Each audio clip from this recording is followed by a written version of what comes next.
बहुत ही प्यारे बच्चों, सब तो पहला गुड मॉर्निंग।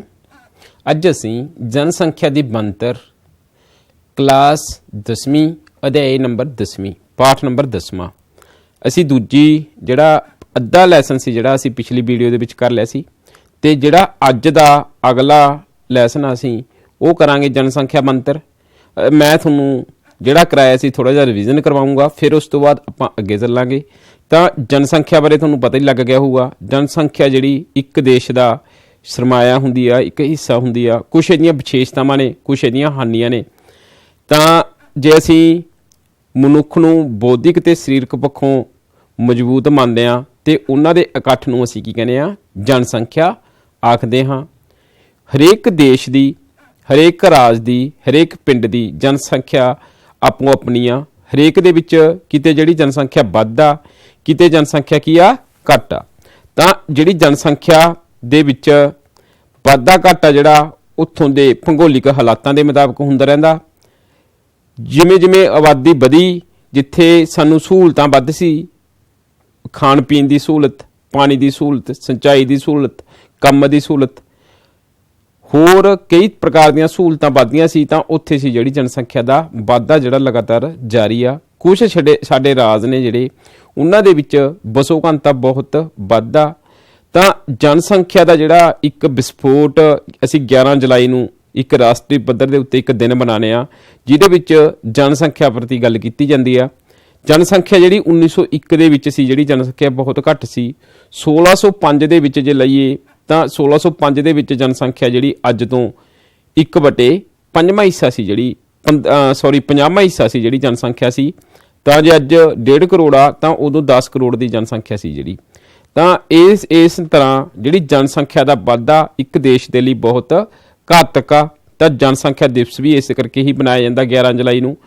ਭਾਵੇਂ ਅਸੀਂ 2 ਤੇ ਸਾਡੇ ਬੱਚੇ 2 ਹੀ ਚੱਲ ਰਹੇ ਆ, ਪਰੰਤੂ ਜਿਹੜੀ ਆਬਾਦੀ ਆ ਲਗਾਤਾਰ ਵੱਧ ਰਹੀ ਆ, ਕਿਉਂਕਿ ਇਹਦੇ ਕੁਝ ਕਾਰਨ ਨੇ। ਕਿਉਂਕਿ ਜਿਹੜੀਆਂ ਪਹਿਲਾਂ ਸੀ ਕੀ ਹੁੰਦਾ ਸੀਗਾ, ਇੰਨੇ ਹਸਪਤਾਲ, ਭੁੱਖਮਰੀ ਤੇ ਕਰੋਪੀਆਂ ਹੁੰਦੀਆਂ ਸੀ, ਤਾਂ ਉਦੋਂ ਮੌਤ ਦਰ ਦਾ ਵਾਧਾ ਵੱਧ ਹੁੰਦਾ ਸੀ। ਪਰੰਤੂ ਜਿਵੇਂ ਜਿਵੇਂ ਅਸੀਂ ਤਰੱਕੀ ਕੀਤੀ ਤੇ ਇਹਨਾਂ ਚੀਜ਼ਾਂ ਦੇ ਉੱਤੋਂ ਅਸੀਂ ਉੱਠ ਕੇ ਅਸੀਂ ਇੱਕ ਵਧੀਆ ਰਾਸ਼ਟਰ ਵੱਲ ਵਧੇ। ਤੇ ਅਸੀਂ ਜੇ ਅਸੀਂ ਜਨਸੰਖਿਆ ਨੂੰ ਲਾਈਏ, ਰਾਜਨੀਤੀ ਪੱਖੋਂ ਸਾਡੀ ਜਿਹੜੀ ਜਨਸੰਖਿਆ ਵਧੀਆ ਹੋ ਸਕਦੀ ਆ, ਪਰੰਤੂ ਕੁਛ ਕੰਮਾਂ ਦੇ ਵਿੱਚ ਜਿਹੜੀ ਜਨਸੰਖਿਆ ਦੇਸ਼ ਦੇ ਲਈ ਇੱਕ ਘਾਤਕ ਹੁੰਦੀ ਆ, ਵਿਸਫੋਟ ਹੁੰਦੀ ਆ। ਤਾਂ ਇਸ ਦੇ ਬਾਰੇ ਅਸੀਂ ਅੱਜ ਗੱਲ ਕਰਾਂਗੇ। ਸਰਕਾਰ ਦੇ ਵਿੱਚ ਕਈ ਚੀਜ਼ਾਂ ਹੁੰਦੀਆਂ ਨੇ ਜਿਹੜੀਆਂ ਇਹਨਾਂ ਦੇ ਉੱਤੇ ਉਹਨਾਂ ਨੂੰ ਕੰਮ ਕਰਨਾ ਪੈਂਦਾ, ਕਿਉਂਕਿ ਮਰਦਸ਼ੁਮਾਰੀ ਦੇ ਉੱਤੇ ਬਹੁਤ ਜ਼ਿਆਦਾ ਮੁਲਾਜ਼ਮਾਂ ਦੀ ਤੈਨਾਤੀ ਕੀਤੀ ਜਾਂਦੀ ਆ। ਫਿਰ ਉਸ ਤੋਂ ਬਾਅਦ ਉਹਨਾਂ ਦਾ ਸਰਵੇ ਕੀਤਾ ਜਾਂਦਾ, ਬਹੁਤ ਕਰੋੜਾਂ ਰੁਪਏ ਇਹਨਾਂ ਦੇ ਉੱਤੇ ਖਰਚ ਕੀਤੇ ਜਾਂਦੇ ਆ। ਤਾਂ ਉਹਦੇ ਤੇ ਲਿੰਗ, ਖੇਤੀ ਦੇ ਆਧਾਰਿਤ, ਠੀਕ ਆ, ਜਿਹੜੀਆਂ ਚੀਜ਼ਾਂ ਨੇ ਜਾਤੀ ਦੇ ਆਧਾਰਿਤ ਸਰਵੇ ਨੇ ਜਿਹੜੇ ਉਹ ਕੀਤੇ ਜਾਂਦੇ ਆ, ਉਹਦੇ ਸਾਡੇ ਅੰਕੜੇ ਆਉਂਦੇ ਆ। ਤਾਂ ਅਸੀਂ ਹੁਣ ਗੱਲ ਕਰਦੇ ਹਾਂ ਸਮਾਜਿਕ ਬਣਤਰ ਦੀ। ਸਮਾਜਿਕ ਅਤੇ ਆਰਥਿਕ ਨਿਯੋਜਨ ਦੇ ਲਈ ਕਿਸੇ ਵੀ ਦੇਸ਼ ਦੀ ਜਨਸੰਖਿਆ ਭਿੰਨ-ਭਿੰਨ ਗੁਣਾ, ਵਸੋਂ, ਉਮਰ, ਲਿੰਗ ਬਣਤਰ, ਕੰਮ ਧੰਦਿਆਂ ਦੀ ਬਣਤਰ ਦੇ ਅੰਕੜਿਆਂ ਦੀ ਜ਼ਰੂਰਤ ਪੈਂਦੀ ਆ, ਜਿਹਨੂੰ ਅਸੀਂ ਕੀ ਕਹਿੰਦੇ ਆ, ਜਨਸੰਖਿਆ ਕਹਿੰਦੇ ਆ। ਜਨਸੰਖਿਆ ਦੇ ਵਿੱਚ ਸਾਡੇ ਕੋਲੇ ਕੀ ਆਉਂਦਾ, ਸਰਵੇ ਆਉਂਦਾ। ਇੱਕ ਅਸੀਂ ਜਿਹੜਾ ਮਰਦਸ਼ੁਮਾਰੀ ਦਾ ਸਰਵੇ ਆ ਉਹ ਅਸੀਂ ਹਰ 10 ਸਾਲਾਂ ਬਾਅਦ ਕਰਵਾਉਂਦੇ ਆ। ਤਾਂ ਜਿਹੜਾ ਲਾਸਟ ਵੇਲੇ 2011 ਦੇ ਵਿੱਚ ਹੋਇਆ ਸੀਗਾ ਤੇ ਜਿਹੜਾ 2021 ਦੇ ਵਿੱਚ ਨਹੀਂ ਹੋਇਆ, ਉਹ ਹੁਣ ਹੋਣਾ ਸਰਵੇ। ਜਨਸੰਖਿਆ ਦੀ ਬਣਤਰ ਦੇ ਵੱਖ-ਵੱਖ ਤੱਤਾਂ ਦਾ ਦੇਸ਼ ਦੇ ਆਰਥਿਕ ਵਿਕਾਸ ਨਾਲ ਗੂੜਾ ਸੰਬੰਧ ਆ। ਇੱਕ ਪਾਸੇ ਇਹ ਜਨਸੰਖਿਆ ਬਣਤਰ ਤੱਤ ਆਰਥਿਕ ਵਿਕਾਸ ਤੋਂ ਪ੍ਰਭਾਵਿਤ ਹੁੰਦੇ ਆ, ਦੂਸਰੇ ਪਾਸੇ ਉੱਨਤੀ ਦੇ ਪੱਧਰ ਨੂੰ ਪ੍ਰਭਾਵਿਤ ਕਰਦੇ ਆ। ਤਾਂ ਅਸੀਂ ਜਿਹੜੀ ਬਣਤਰ ਬਾਰੇ ਗੱਲ ਕਰਦੇ ਆ, ਉਮਰ ਬਣਤਰ, ਲਿੰਗ ਬਣਤਰ। ਉਮਰ ਬਣਤਰ ਦੇਖੋ, ਜਿਹੜੇ ਤਾਂ ਦੇਖੋ 2 ਬਣਤਰ ਇਹਦੇ ਨੇ, ਇੱਕ ਬਚਪਨ ਤੇ ਇੱਕ ਹੈਗਾ ਬੁਢਾਪਾ। ਉਹ ਤਾਂ ਸਰਕਾਰ ਵਾਸਤੇ ਕੀ ਨੇ, ਇੱਕ ਉਹ ਆਰਥਿਕ, ਜਿਹੜਾ ਆਰਥਿਕ ਦੇ ਵਿੱਚ ਉਹਨਾਂ ਦਾ ਕੋਈ ਰੋਲ ਨਹੀਂ ਹੁੰਦਾ, ਕਿਉਂਕਿ ਜੇ ਆਰਥਿਕ ਨਿਵੇਸ਼ ਦੇ ਵਿੱਚ ਜਾਂ ਉਹਨਾਂ ਦਾ ਉਹ ਕੀ ਨਹੀਂ ਕਰ ਸਕਦੇ। ਉਹ ਜਿਹੜਾ ਉਮਰ ਬਣਤਰ ਦੇ ਵਿੱਚ ਬਚਪਨ ਤੇ ਬੁਢਾਪਾ ਜਿਹੜਾ ਉਹ ਕਿਹਦੇ ਉੱਤੇ, ਜਵਾਨੀ ਦੇ ਉੱਤੇ ਨਿਰਭਰ ਕਰਦਾ, ਕਿਉਂਕਿ ਉਹ ਆਪ ਨਹੀਂ ਕੰਮ ਕਰ ਸਕਦੇ, ਨਾ ਹੀ ਉਹਨਾਂ ਦੀ ਆਪਣੀ ਇੱਕ ਆਮਦਨ ਹੁੰਦੀ ਆ। ਉਹ ਦੂਸਰੇ ਦੇ ਉੱਤੇ ਕੀ ਕਰਦੇ ਆ, ਉਹ ਸਰਕਾਰ ਦੇ ਲਈ ਵੀ ਤੇ ਪਰਿਵਾਰ ਦੇ ਲਈ ਵੀ ਕੀ ਹੁੰਦੇ ਨੇ, ਕਮਾਊ ਨਹੀਂ ਹੁੰਦੇ। ਤੇ ਲਿੰਗ ਬਣਤਰ, ਜਿਵੇਂ ਕੁੜੀਆਂ ਤੇ ਮੁੰਡਿਆਂ ਦੀ ਸੰਖਿਆ ਜਿਹੜੀ ਅਸੀਂ ਕੱਢਦੇ ਹਾਂ, ਤਾਂ ਜਿਹੜੀ 2011 ਦੀ ਮਰਦਸ਼ੁਮਾਰੀ ਦੇ ਮੁਤਾਬਕ ਲਿੰਗ ਬਣਤਰ ਸੀ ਜਿਹੜੀ ਉਹ 940 ਸੀ। ਤਾਂ ਭਾਵੇਂ ਅਸੀਂ ਦੇਸ਼ ਦੇ ਵਿੱਚ 10ਵੇਂ ਸਥਾਨ ਤੇ ਆਉਣੇ ਆ, ਪਰ ਇੱਕ ਸਾਡੇ ਵਾਸਤੇ ਫਿਰ ਵੀ ਇੱਕ ਇਹ ਸਮੱਸਿਆ ਦਾ ਵਿਸ਼ਾ। ਤੇ ਜੇ ਪਾਕਿਸਤਾਨ ਦੀ ਗੱਲ ਕਰੀਏ ਤਾਂ 1000 ਪਿੱਛੇ 910 ਜਿਹੜੀ ਲਿੰਗ ਬਣਤਰ ਆ, ਤਾਂ ਇਹ ਵੀ ਸਾਡੇ ਵਾਸਤੇ ਇੱਕ ਘੱਟ ਆ। ਕੱਲਾ ਇੱਕ ਕੇਰਲ ਰਾਜ ਹੀ ਆ ਜਿੱਥੇ ਜਿਹੜੀ ਲਿੰਗ ਬਣਤਰ ਆ ਉਹ ਵੱਧ ਆ। ਆਰਥਿਕ ਬਣਤਰ, ਪਿੰਡ ਸ਼ਹਿਰੀ ਵੰਡ, ਪਿੰਡਾਂ ਦੇ ਵਿੱਚ ਲੋਕ 70% ਪਿੰਡਾਂ ਦੇ ਵਿੱਚ ਰਹਿੰਦੇ ਸੀ, ਪਰੰਤੂ ਜਿਵੇਂ ਜਿਵੇਂ ਉਦਯੋਗਿਕ ਵਿਕਾਸ ਹੋਇਆ ਉਸ ਤਰ੍ਹਾਂ ਜਿਹੜਾ ਸ਼ਹਿਰੀ ਵੰਡ ਆ, ਜਿਹੜਾ ਆਵਾਸ ਆ, ਉਹ ਵੱਧ ਰਿਹਾ। ਜਨਸੰਖਿਆ ਦੀ ਸੱਭਿਆਚਾਰਕ ਬਣਤਰ, ਹਰੇਕ ਰਾਜ ਦੀ ਸੱਭਿਆਚਾਰ ਆਪਣਾ ਸੱਭਿਆਚਾਰ ਆ। ਜਿਵੇਂ ਪੰਜਾਬੀਆਂ ਦਾ ਆਪਣਾ ਸੱਭਿਆਚਾਰ ਆ ਭੰਗੜਾ, ਗਿੱਧਾ, ਤੇ ਕੇਰਲ ਦੇ ਵਿੱਚ ਹੋਰ ਨੇ। ਤਾਂ ਸੱਭਿਆਚਾਰ ਦੇ ਮੁਤਾਬਕ ਹੀ ਜਿਹੜੇ ਲੋਕ ਨੇ ਰਹਿੰਦੇ ਆ। ਜਨਸੰਖਿਆ ਦੇ ਵਿੱਚ ਵਾਧਾ ਹੋ ਰਿਹਾ। ਤਾਂ ਸਿੱਖਿਆ ਤੇ ਸਿਹਤ, ਉਮਰ ਬਣਤਰ ਅਸੀਂ ਗੱਲ ਕੀਤੀ ਆ, ਪਿਛਲੀ ਵਾਰ ਵੀ ਅਸੀਂ ਇਹਦੀ ਗੱਲ ਕੀਤੀ ਸੀ, ਕਿਉਂਕਿ ਜਿਹੜੇ 0 ਤੋਂ 14 ਸਾਲ ਦੇ ਬੱਚੇ ਨੇ ਉਹ 20% ਨੇ। ਠੀਕ ਆ, ਇਹ ਗਰੀਬੀ ਦੇਸ਼ਾਂ ਦੇ ਮਾਤਰਾ 35.7% ਆ। ਤਾਂ ਜੇ ਅਸੀਂ ਸੰਸਾਰ ਦੀ ਗੱਲ ਕਰਦੇ ਆ, ਉਮਰ ਬਣਤਰ ਦੀ ਗੱਲ ਕਰਦੇ ਆ, ਤਾਂ ਜਿਹੜੇ 0 ਤੋਂ 14 ਦੇ ਬੱਚੇ ਨੇ ਸਾਡੇ ਕੋਲੇ ਉਹ 33.4 ਨੇ, ਤੇ 65 ਤੋਂ ਪਲੱਸ ਨੇ 5.9। ਦੇਖੋ ਜੀ, ਜਿਹੜੇ 15 ਤੋਂ 64 ਦੇ ਵਿੱਚ ਆਉਂਦੇ ਆ, ਇਹੀ ਅਰਥ ਵਿਵਸਥਾ ਨੂੰ ਇੱਕ ਉੱਪਰ ਲਿਜਾਂਦੇ ਆ, ਆਪਣੀ ਅਰਥ ਵਿਵਸਥਾ ਨੂੰ, ਤੇ ਰਾਸ਼ਟਰੀ ਆਮਦਨ ਦੇ ਵਿੱਚ ਵਾਧਾ ਕਰਦੇ ਆ। 15 ਤੋਂ 64 ਵਾਲੇ, 0 ਤੋਂ 14 ਵਾਲੇ ਤੇ 65 ਪਲੱਸ ਵਾਲੇ, ਇਹ 15 ਤੋਂ 64 ਵਾਲੇ ਦੇ ਉੱਤੇ ਕੀ ਕਰਦੇ ਆ, ਨਿਰਭਰ ਕਰਦੇ ਆ। ਭਾਰਤ ਜੀ ਦੇਖੀਏ ਤਾਂ 37.2 ਨੇ, ਤੇ 65 ਤੋਂ ਪਲੱਸ 4.4 ਨੇ, ਜਿਹੜੇ ਇੱਕ ਦੂਸਰੇ ਦੇ ਉੱਤੇ ਕੀ ਨੇ, ਇਹ ਡਿਪੈਂਡ ਨੇ। ਤਾਂ ਇਸ ਤਰ੍ਹਾਂ ਜਿਹੜਾ ਇਹ ਅਸੀਂ ਜੇ ਦੇਖੀਏ ਤਾਂ ਉਮਰ ਬਣਤਰ ਲਗਾਤਾਰ ਇਹ ਵੱਧ ਰਹੀ ਆ। ਠੀਕ ਆ, 15 ਤੋਂ 64 ਦੇ ਸਾਡੇ ਕੋਲੇ 73% ਨੇ, 65 ਤੋਂ ਪਲੱਸ ਨੇ 54% ਨੇ। ਉਮਰ ਬਣਤਰ ਦੇ ਵਿੱਚ ਅਸੀਂ ਗੱਲ ਕੀਤੀ ਸੀ, ਬਾਲ ਉਮਰ ਵਰਗ 0 ਤੋਂ 14 ਸਾਲ ਦੇ ਵਿੱਚ ਆਉਂਦਾ ਗਾ। ਠੀਕ ਆ, ਤਾਂ ਸਰਕਾਰ ਨੂੰ ਇਹਨਾਂ ਦੀਆਂ ਗੱਲਾਂ ਦੇ ਸਾਫ਼ ਤੌਰ ਤੇ ਪਤਾ ਲੱਗ ਜਾਂਦਾ। ਇਹਨਾਂ ਦੇ ਸਰਕਾਰ ਨੂੰ ਜਿਵੇਂ ਅਸੀਂ ਕਹਿ ਦਈਏ ਵੀ ਸਕੂਲਾਂ ਦੇ ਵਿੱਚ ਵੀ 6 ਤੋਂ 14 ਸਾਲ ਦੇ ਤੱਕ ਦੇ ਜਿਹੜਾ RTE ਚਲਾਇਆ ਗਿਆ ਸੀ, ਜਿਹਦੇ ਵਿੱਚ ਮਿਡ ਡੇ ਮੀਲ, ਬੱਚਿਆਂ ਨੂੰ ਕਿਤਾਬਾਂ 8ਵੀਂ ਤੱਕ ਦੇ ਬੱਚਿਆਂ ਨੂੰ, 14 ਸਾਲ ਦਾ 8ਵੀਂ ਤੱਕ ਦਾ ਬੱਚਾ ਹੁੰਦਾ ਤਾਂ ਉਦੋਂ ਤੱਕ ਦੇ ਸਾਰੇ ਬੱਚਿਆਂ ਨੂੰ ਕੀ ਕਰਦੇ ਨੇ, ਉਹ ਸਰਕਾਰ ਸਾਰੀਆਂ ਸਿੱਖਿਆ ਸਿਹਤ ਸਹੂਲਤਾਂ ਮੁਹੱਈਆ ਕਰਵਾਉਂਦੀ ਆ, ਉਹ ਵੀ ਫ੍ਰੀ ਦੇ ਵਿੱਚ। ਠੀਕ ਹੈ ਜੀ, ਤਾਂ ਇਸ ਤਰ੍ਹਾਂ ਉਮਰ ਬਣਤਰ ਦੇ ਅੰਕੜਿਆਂ ਮੁਤਾਬਕ ਦੇਸ਼ ਦੇ ਵਿੱਚ ਲਗਭਗ 54% ਵੋਟਰ ਹੋਣੇ ਚਾਹੀਦੇ ਆ, ਪਰੰਤੂ ਦੇਸ਼ ਦੇ ਵਿੱਚ ਇਸ ਟਾਈਮ ਕਿੰਨੇ ਵੋਟਰ ਨੇ, 60% ਵੋਟਰ ਨੇ। ਤਾਂ ਜੇ ਅਸੀਂ ਗੱਲ ਕਰਦੇ ਹਾਂ ਵੀ ਜਿਹੜੀ ਜਨਸੰਖਿਆ ਦਾ ਵਿਸਫੋਟ ਆ, ਉਹ ਇੱਕ ਰਾਜਨੀਤਿਕ ਦਲ ਵਾਸਤੇ ਬਹੁਤ ਵਧੀਆ, ਪਰੰਤੂ ਉਹ ਵੀ ਕੁਝ ਹੱਦ ਤੱਕ ਵਧੀਆ। ਉਹਦੇ ਵਿੱਚ ਜਿਹੜੀ ਸਰਕਾਰ ਹੱਦ ਮੰਨਦੀ ਆ ਵੀ ਜਿਹੜੇ ਲੋਕ ਨੇ 54% ਵੋਟਰ ਹੋਣੇ ਚਾਹੀਦੇ ਆ। ਜਿਹੜੀ 46% ਜਨਸੰਖਿਆ ਉਹ ਕਿਹਦੀ ਆ ਜਾਂਦੀ ਆ, 0 ਤੋਂ 18 ਸਾਲ ਦੇ ਬੱਚਿਆਂ ਦੀ ਆ ਜਾਂਦੀ ਆ। ਤਾਂ ਪਰੰਤੂ ਸਾਡੇ ਦੇਸ਼ ਦੇ ਵਿੱਚ ਜਿਹੜੀ ਇਸ ਟਾਈਮ ਆ ਜਿਹੜੀ ਬਸ ਉਹ ਕਿੰਨੀ ਹੋ ਰਹੀ ਆ, 60% ਹੋ ਰਹੀ ਆ ਵੋਟਰਾਂ ਦੀ ਸੰਖਿਆ।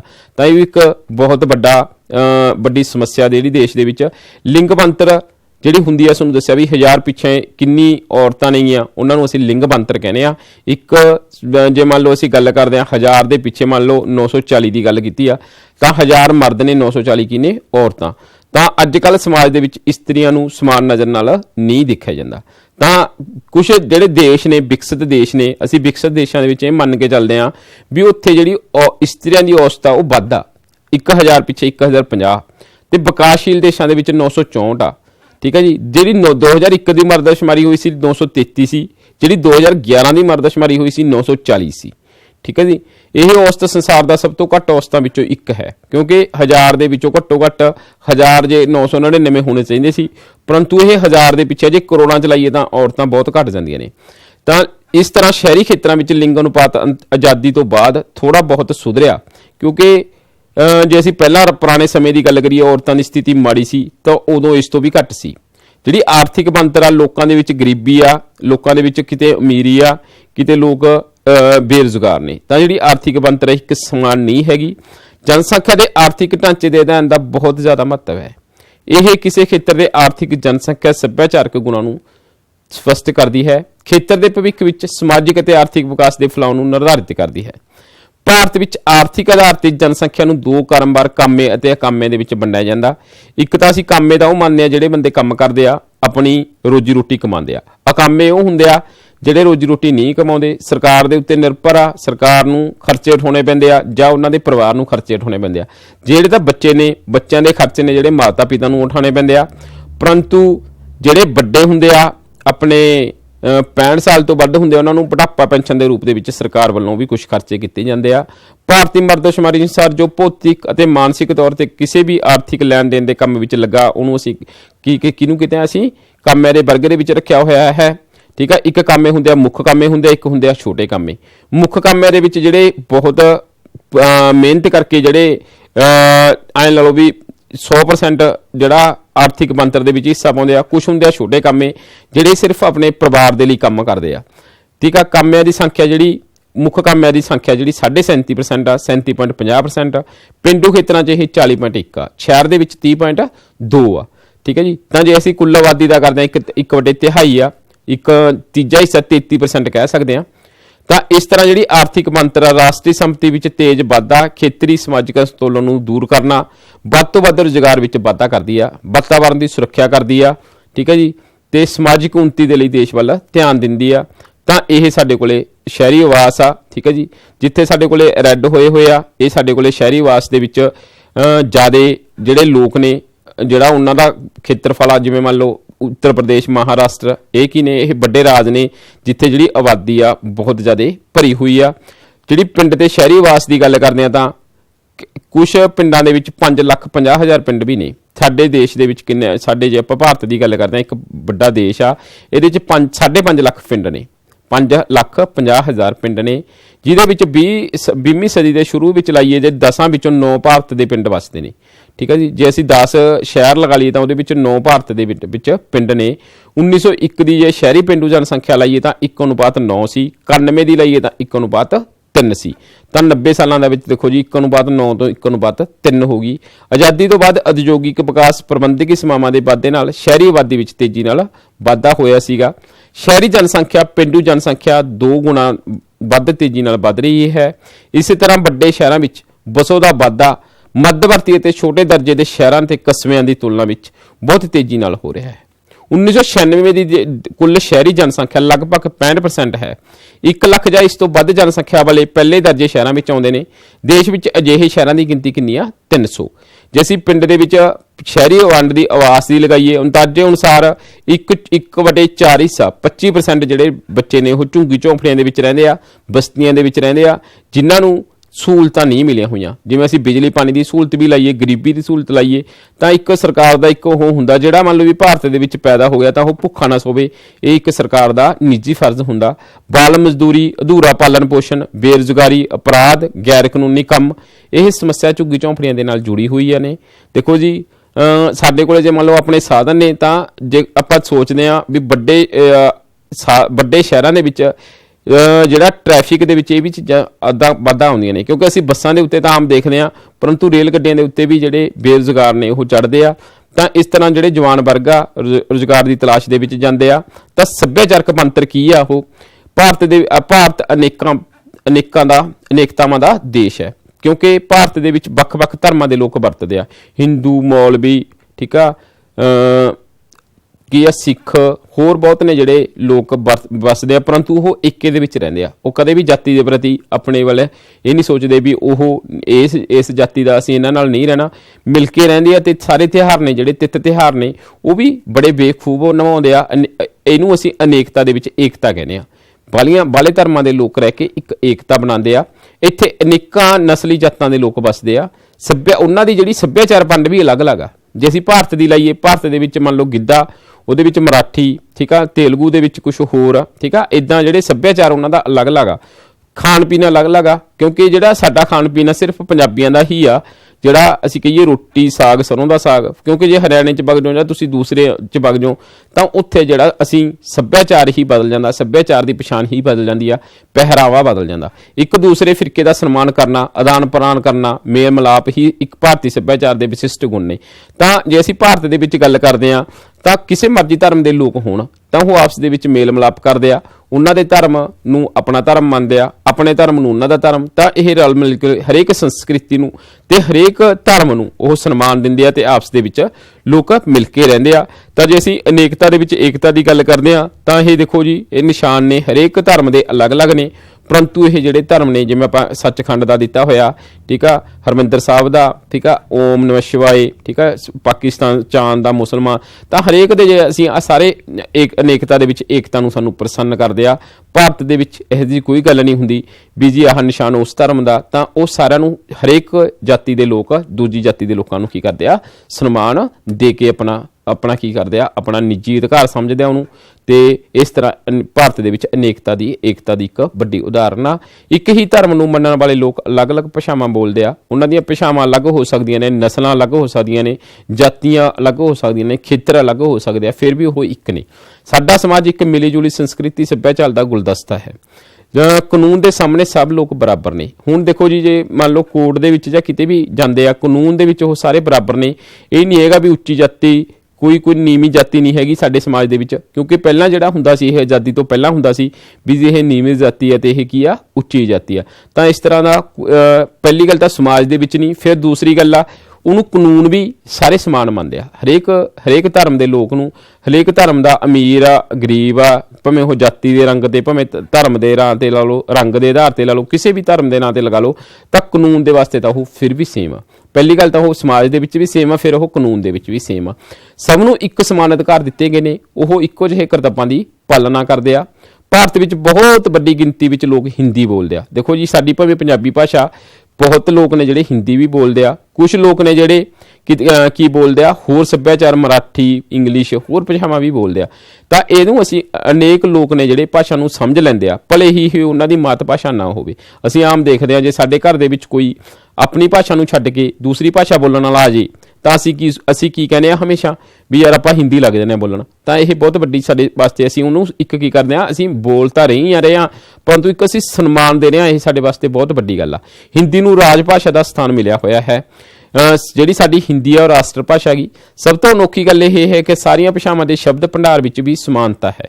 ਇਸ ਦੇ ਬਾਵਜੂਦ ਵੀ ਕੁਝ ਲੋਕ ਭਾਸ਼ਾਈ ਕਹਿਰ ਦਾ ਸਹਾਰਾ ਲੈ ਕੇ ਲੋਕਾਂ ਨੂੰ ਭਾਸ਼ਾਈ ਜਾਤੀ ਆਧਾਰ ਤੇ ਵੰਡਣ ਦਾ ਕੰਮ ਆਪਣੇ ਖਾਸ ਸਵਾਰਥਾਂ ਨੂੰ ਪੂਰਾ ਕਰਨ ਦੇ ਲਈ ਕਰਦੇ ਨੇ। ਫਿਰ ਵੀ ਕਈ ਵਾਰੀ ਆਪਣੇ ਲੜਾਈ ਹੋ ਜਾਂਦੀ ਹੈ, ਝਗੜੇ ਹੋ ਜਾਂਦੇ ਆ, ਪਰੰਤੂ ਫਿਰ ਵੀ ਕੁਝ ਲੋਕ ਨੇ ਜਿਹੜੇ ਸਮਝਦਾਰ ਨੇ, ਉਹ ਉਹਨਾਂ ਦੀਆਂ ਭਾਵਨਾਵਾਂ ਨੂੰ ਸਮਝਦੇ ਹੋਏ ਉਸ ਤੋਂ ਉਹਨਾਂ ਨੂੰ ਕੀ ਕਰਦੇ ਆ, ਫੁੱਟ ਪਾਓ ਤੇ ਰਾਜ ਕਰੋ ਦੀ ਨੀਤੀ ਤਾਂ ਅਪਣਾਉਂਦੇ ਆ, ਪਰੰਤੂ ਫਿਰ ਵੀ ਲੋਕ ਸਮਝਦਾਰ ਹੋਣ ਦੇ ਨਾਤੇ ਉਹ ਜਾਤੀ ਦੇ ਪ੍ਰਤੀ ਆਕਰਸ਼ਿਤ ਨਹੀਂ ਹੁੰਦੇ। ਸਾਨੂੰ ਸਭ ਨੂੰ ਮਿਲ ਕੇ ਲੋਕਤੰਤਰ ਸਮਾਜਵਾਦ ਦੇ ਅਸੂਲਾਂ ਦੇ ਅਨੁਸਾਰ ਇੱਕ ਸ਼ਕਤੀਸ਼ਾਲੀ ਸੰਗਠਿਤ ਧਨਵਾਨ ਭਾਰਤ ਦਾ ਨਿਰਮਾਣ ਕਰਨਾ ਚਾਹੀਦਾ ਹੈ।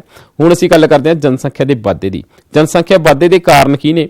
ਜਨਸੰਖਿਆ ਦੇ ਵਿੱਚ ਦੇਖੋ, ਜਨਮ ਦਰ ਵੱਧ ਰਹੀ ਆ, ਮੌਤ ਦਰ ਦਾ ਜਿਹੜਾ ਅੰਤਰ ਆ ਉਹਨੂੰ ਅਸੀਂ ਕੀ ਕਹਿੰਦੇ ਆ, ਜਨਸੰਖਿਆ ਦਾ ਵਾਧਾ ਕਹਿੰਦੇ ਆ।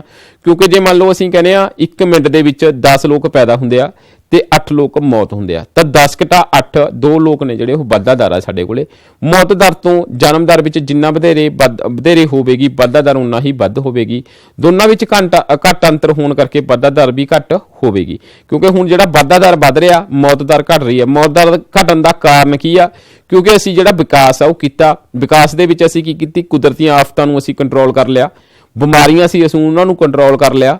ਜਿਹੜੇ ਸਾਡੇ ਕੋਲੇ ਆਪਸ ਦੀਆਂ ਜਿਹੜੀਆਂ ਕੁਛ ਕਾਰਨ ਕੁਪੋਸ਼ਣ ਕਰਕੇ ਲੋਕ ਮਰ ਜਾਂਦੇ ਸੀ, ਅਨਾਜ ਵਾਸਤੇ ਲੋਕ ਮਰ ਜਾਂਦੇ ਸੀ, ਤਾਂ ਉਹ ਲੋਕਾਂ ਦਾ ਜਿਹੜਾ ਮੌਤ ਦਰ ਆ ਜਿਹੜੀ ਸਾਡੀ ਉਹ ਘਟ ਗਈ ਆ। ਇਸ ਤਰ੍ਹਾਂ ਜਿਹੜੀ ਜਨਮ ਦਰ ਆ ਉਹ ਵੱਧ ਰਹੀ ਆ। ਜਨਸੰਖਿਆ ਦੇ ਵਾਧੇ ਨੂੰ ਪ੍ਰਭਾਵਿਤ ਕਰਨ ਵਾਲਾ ਤੀਜਾ ਤੱਤ ਆ ਪ੍ਰਵਾਸ। ਦੇਖੋ ਜੀ, ਜਿੱਥੇ ਜਨਸੰਖਿਆ, ਦੇਖੋ ਜਿਵੇਂ ਮੰਨ ਲਓ ਪੰਜਾਬ ਦੇ ਵਿੱਚ ਜਨਸੰਖਿਆ ਘੱਟ ਆ, ਪਰੰਤੂ ਉੱਤਰ ਪ੍ਰਦੇਸ਼ ਦੇ ਵਿੱਚ ਜਨਸੰਖਿਆ ਵੱਧ ਆ। ਉੱਤਰ ਪ੍ਰਦੇਸ਼ ਦੇ ਲੋਕ ਨੇ ਜਿਹੜੇ ਉਹ ਪੰਜਾਬ ਦੇ ਵਿੱਚ ਆ ਜਾਂਦੇ ਆ। ਉਹ ਕਾਹਦੇ ਵਾਸਤੇ ਆਉਂਦੇ ਆ? ਕੰਮ ਵਾਸਤੇ। ਉਹ ਕੀ ਕਰਦੇ ਆ? ਆਪਣੇ ਉੱਤਰ ਪ੍ਰਦੇਸ਼ ਨੂੰ ਛੱਡ ਕੇ ਪੰਜਾਬ ਦੇ ਵਿੱਚ ਪ੍ਰਵਾਸ ਕਰਦੇ ਆ। ਪ੍ਰਵਾਸ ਦਾ ਮਤਲਬ ਇੱਕ ਥਾਂ ਤੋਂ ਦੂਜੀ ਥਾਂ ਤੇ ਆ ਕੇ ਅਸੀਂ ਬਸਣਾ, ਉਹਨੂੰ ਅਸੀਂ ਕੀ ਕਹਿੰਦੇ ਆ? ਪ੍ਰਵਾਸ ਕਹਿੰਦੇ ਆ। ਜਿਵੇਂ ਸਾਡੇ ਕੋਲੇ ਅਸੀਂ ਤੱਟਵਰਤੀ ਪਹਾੜਾਂ ਦੇ ਉੱਤੇ ਲਗਾਈਏ, ਠੀਕ ਆ, ਕੁਝ ਸਾਡੇ ਕੋਲੇ ਇਹੋ ਜਿਹੇ ਜਿਹੜੇ ਸਿੱਕਮ, ਤ੍ਰਿਵੇਦਮ, ਠੀਕ ਆ ਜੀ, ਇਹ ਬਹੁਤ ਇਹੋ ਜਿਹੇ ਇਲਾਕੇ ਨੇ ਜਿੱਥੇ ਜਿਹੜੀ ਜਨਸੰਖਿਆ ਦੀ ਘਣਤਾ ਜਿਹੜੀ ਸਿਰਫ 90 ਜਾਂ 10 ਤੋਂ 20 ਕਿਲੋਮੀਟਰ ਵੀ ਅੱਗੋਂ ਆ, ਠੀਕ ਆ, ਪਟਨਾ, ਇੱਧਰ ਜਿਹੜੀਆਂ ਕੁਛ ਜਨਸੰਖਿਆ ਦੇ ਵਿੱਚ ਜਿਹੜੀ ਆਬਾਦੀ ਆ ਬਹੁਤ ਬਿਰਲੀ ਆ, ਕਈਆਂ ਦੇ ਵਿੱਚ ਬਹੁਤ ਸੰਘਣੀ ਆ। ਤਾਂ ਇੱਕ ਪ੍ਰਵਾਸ ਦਾ ਕਾਰਨ ਆ। ਕੁਝ ਲੋਕ ਨੇ ਜਿਹੜੇ ਉੱਥੇ ਭਾਵੇਂ ਜਨਸੰਖਿਆ ਵੱਧ ਹੋਵੇ ਤੇ ਦੂਸਰੀ ਥਾਂ ਦੇ ਉੱਤੇ ਆ ਕੇ ਰਹਿ ਜਾਂਦੇ ਆ, ਤਾਂ ਉਹਨੂੰ ਅਸੀਂ ਪ੍ਰਵਾਸ ਬੋਲਦੇ ਆ। ਇਸ ਦਾ ਮੁੱਖ ਕਾਰਨ ਪਿੰਡੂ ਖੇਤਰਾਂ ਤੋਂ ਸ਼ਹਿਰਾਂ ਵੱਲ ਵੱਡੇ ਪੱਧਰ ਤੇ ਹੋਣ ਵਾਲੇ ਜਨਸੰਖਿਆ ਦਾ ਪ੍ਰਵਾਸ ਆ। ਹੁਣ ਪਿੰਡਾਂ ਦੇ ਵਿੱਚ ਪਹਿਲਾਂ 60 ਤੋਂ 70% ਜਨਸੰਖਿਆ ਸੀ ਜਿਹੜੀ ਪਿੰਡਾਂ ਦੇ ਵਿੱਚ ਰਹਿੰਦੀ ਸੀ, ਪਰੰਤੂ ਹੁਣ ਕੀ ਹੋ ਗਿਆ? ਉਹ ਪਿੰਡਾਂ ਦੇ ਵਿੱਚ ਰੁਜ਼ਗਾਰ ਘਟ ਗਏ, ਸ਼ਹਿਰਾਂ ਦੇ ਵਿੱਚ ਰੁਜ਼ਗਾਰ ਦੇ ਮੌਕੇ ਵੱਧ ਮਿਲਦੇ ਆ ਜਾਂ ਉਹਨਾਂ ਨੂੰ ਸਹੂਲਤਾਂ ਵੱਧ ਮਿਲਦੀਆਂ ਨੇ, ਤਾਂ ਸ਼ਹਿਰ ਵਾਲਾ ਜਿਹੜਾ ਪ੍ਰਵਾਸ ਹੈ ਉਹਨਾਂ ਦਾ ਕੀ ਹੋ ਰਿਹਾ? ਵੱਧ ਹੋ ਰਿਹਾ। ਹੁਣ ਇਹੀ ਲੱਗਦਾ ਹੈ ਕਿ ਜੇਕਰ ਸਾਨੂੰ ਆਪਣੀ ਜਨਸੰਖਿਆ ਦੀ ਵਾਧਾ ਦਰ ਨੂੰ ਘੱਟ ਕਰਨਾ ਹੈ ਤਾਂ ਜਨਮ ਦਰ ਘੱਟ ਕਰਨ ਦੇ ਧਿਆਨ ਦੇਣਾ ਪਵੇਗਾ। ਮੌਤ ਦਰ ਵਿੱਚ ਤੇਜ਼ੀ ਨਾਲ ਗਿਰਾਵਟ ਦਾ ਮੁੱਖ ਕਾਰਨ ਸੰਪੂਰਨ ਵਾਤਾਵਰਣ ਵਿੱਚ ਸੁਧਾਰ ਦੇ ਨਾਲ ਸਿਹਤ ਸੇਵਾਵਾਂ ਦੇ ਫੈਲਾਅ ਤੋਂ ਵੀ ਹੈ। ਦੇਖੋ ਜੀ, ਜਿੰਨੀਆਂ ਕੋਈ ਬਿਮਾਰੀਆਂ ਆਉਂਦੀਆਂ ਨੇ, ਜੇ ਅਸੀਂ ਪਿਛਲੇ ਸਮੇਂ ਦੇ ਵਿੱਚ ਗੱਲ ਕਰੀਏ, ਕਰੋਨਾ ਪੀਰੀਅਡ ਦੇ ਵਿੱਚ, ਜੇ ਮੰਨ ਲਓ ਸਰਕਾਰਾਂ ਨਾ ਚਾਹੁੰਦੀਆਂ ਤਾਂ ਬਹੁਤ ਮੌਤ ਦਰ ਹੋਣੀ ਸੀ, परंतु ਅਸੀਂ ਇਹਨੂੰ ਅਸੀਂ ਆਪਣੀ ਸਿਹਤ ਸਮਾਵਾਂ ਨੂੰ ਧਿਆਨ ਦੇ ਵਿੱਚ ਰੱਖਦੇ ਹੋਏ ਹਰੇਕ ਦਾ ਪੂਰਾ ਯੋਗਦਾਨ ਰਿਹਾ ਤਾਂ ਮੌਤ ਦਰ ਸੀ ਜਿਹੜੀ ਸਾਡੀ ਬਹੁਤ ਘਟ ਗਈ ਸੀ। ਪਰੰਤੂ ਪੁਰਾਣੇ ਸਮੇਂ ਦੇ ਵਿੱਚ ਕੀ ਹੁੰਦਾ ਸੀ, ਜੇ ਕੋਈ ਮੰਨ ਲਓ ਇਸ ਤਰ੍ਹਾਂ ਦੀ ਕੋਈ ਬਿਮਾਰੀ ਫੈਲ ਜਾਂਦੀ ਸੀ ਤਾਂ ਉਹ ਇਸ ਵੱਲ ਧਿਆਨ ਨਹੀਂ ਦਿੰਦੇ ਸੀ, ਸਿਹਤ ਸੇਵਾਵਾਂ ਵੱਲ, ਤਾਂ ਜਿਹੜੀ ਲੋਕਾਂ ਦੀ ਮੌਤ ਦਰ ਜਿਹੜੀ ਬਹੁਤ ਜ਼ਿਆਦਾ ਸੀ। ਤਾਂ ਇੱਕ ਕਾਰਨ ਇਹ ਵੀ ਆ ਜਨਸੰਖਿਆ ਦੇ ਵਿੱਚ ਵਧਣ ਦਾ, ਨਾਲ ਹੀ ਜਨਸੰਖਿਆ ਦਾ ਫੈਲਾਓ, ਪੁਰਾਣੇ ਰੀਤੀ ਰਿਵਾਜਾਂ ਵਿੱਚ ਬਦਲਾਓ, ਲੋਕਾਂ ਵਿੱਚ ਜਾਗਰੂਕ ਆਉਣ ਦੇ ਮੁੱਖ ਕਾਰਨ ਹੋ ਰਹੇ ਹਨ। ਹੁਣ ਪੁਰਾਣੇ ਰੀਤੀ ਰਿਵਾਜਾਂ ਦੇ ਮੁਤਾਬਕ ਹਰੇਕ ਕਹਿੰਦਾ ਵੀ ਸਾਡੇ ਕੋਲੇ ਕਿੰਨੇ ਮਰਜ਼ੀ ਜਵਾਕ ਹੋਣ ਤਾਂ ਇਹ ਰੱਬ ਦਾ ਰੂਪ ਨੇ, ਪਰੰਤੂ ਇਹ ਕਿਤੇ ਨਾ ਕਿਤੇ ਜਨਸੰਖਿਆ ਦੇ ਵਿੱਚ ਵਾਧੇ ਦਾ ਕਾਰਨ ਨੇ। ਤਾਂ ਸਾਨੂੰ ਜਨਸੰਖਿਆ ਨੂੰ ਘੱਟ ਕਰਨ ਦੇ ਲਈ ਇੱਕ ਸੈਮੀਨਾਰ ਲਗਾਉਣੇ ਚਾਹੀਦੇ ਆ, ਕਿਉਂਕਿ ਲੋਕਾਂ ਨੂੰ ਇਹ ਦੱਸਿਆ ਜਾਵੇ, ਕਿਉਂਕਿ ਜਿੰਨੇ ਤੁਹਾਡੇ ਵੱਧ ਬੱਚੇ ਹੋਣਗੇ ਤਾਂ ਉਹਦਾ ਪਾਲਣ ਪੋਸ਼ਣ ਸਿਹਤ ਸੇਵਾਵਾਂ ਪ੍ਰਤੀ ਤੁਸੀਂ ਜਾਗਰੂਕ ਨਹੀਂ ਹੋਵੋਗੇ, ਕਿਉਂਕਿ ਜਿੰਨੇ ਬੱਚੇ ਘੱਟ ਹੋਣਗੇ ਤੁਸੀਂ ਉਨੇ ਬੱਚੇ ਦਾ ਕੀ ਕਰੋਗੇ, ਪਾਲਣ ਪੋਸ਼ਣ ਵਧੀਆ ਕਰੋਗੇ। ਇਸ ਲਈ ਜਿਹੜਾ ਸੈਮੀਨਾਰ ਲਗਾ ਕੇ ਜਿਹੜਾ ਅਸੀਂ 11 ਜੁਲਾਈ ਨੂੰ ਇਹ ਪਾਪੂਲੇਸ਼ਨ ਦਿਵਸ ਬਣਾਉਣੇ ਆ, ਪਰੰਤੂ ਮੈਨੂੰ ਲੱਗਦਾ ਵੀ ਇਹ ਸੈਮੀਨਾਰ ਨੇ ਜਿਹੜੇ ਟਾਈਮ ਟੂ ਟਾਈਮ ਸਮੇਂ ਦੇ ਨਾਲ ਲਗਾਉਣੇ ਚਾਹੀਦੇ ਆ ਤੇ ਸਾਨੂੰ ਆਪ ਨੂੰ ਜਾਗਰੂਕ ਹੋਣਾ ਚਾਹੀਦਾ ਹੈ।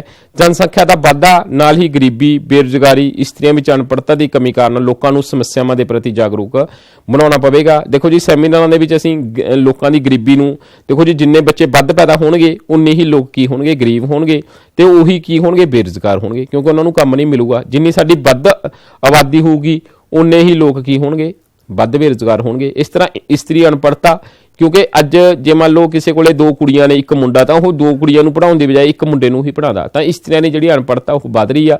ਤਾਂ ਜਿਸ ਤਰ੍ਹਾਂ ਸਾਡੇ ਕੋਲੇ ਜੇ ਮੰਨ ਲਓ ਇੱਕ ਲੜਕੀ ਹੋਊਗੀ ਤਾਂ ਅਸੀਂ ਉਹਨੂੰ ਕੀ ਕਰ ਸਕਦੇ ਹਾਂ, ਵਧੀਆ ਪਾਲਣ ਪੋਸ਼ਣ ਦੇ ਸਕਦੇ ਹਾਂ। ਇਸ ਤਰ੍ਹਾਂ ਸਾਨੂੰ ਬਹੁਤ ਜ਼ਰੂਰੀ ਆ ਔਰਤਾਂ ਨੂੰ ਪੜ੍ਹਾਉਣਾ ਤੇ ਬੇਰੁਜ਼ਗਾਰੀ ਨੂੰ ਸਮੱਸਿਆ ਨੂੰ ਹੱਲ ਕਰਨਾ, ਗਰੀਬੀ ਨੂੰ ਸਮੱਸਿਆ ਨੂੰ ਹੱਲ ਕਰਨ ਵਾਸਤੇ ਜਨਸੰਖਿਆ ਦੇ ਉੱਤੇ ਵਾਧੇ ਦੇ ਉੱਤੇ ਰੋਕ ਲਗਾਉਣਾ। ਸਰਕਾਰ ਹੁਣ ਧਿਆਨ ਦੇਵੇਗੀ ਨਸਬੰਦੀ ਜਿਹੇ ਪ੍ਰੋਗਰਾਮਾਂ ਤੋਂ ਹਟ ਕੇ ਮਾਂ ਬੱਚਾ ਸਿਹਤ ਸੇਵਾਵਾਂ ਵਿੱਚ ਸੁਧਾਰ ਕੀਤਾ, ਇਸਤਰੀ ਸਿੱਖਿਆ, ਇਸਤਰੀ ਅਧਿਕਾਰ, ਜਨ ਜਾਗਰਣ ਜਿਹੇ ਕੰਮਾਂ ਦੇ ਉੱਤੇ ਕੰਮ ਕੀਤਾ।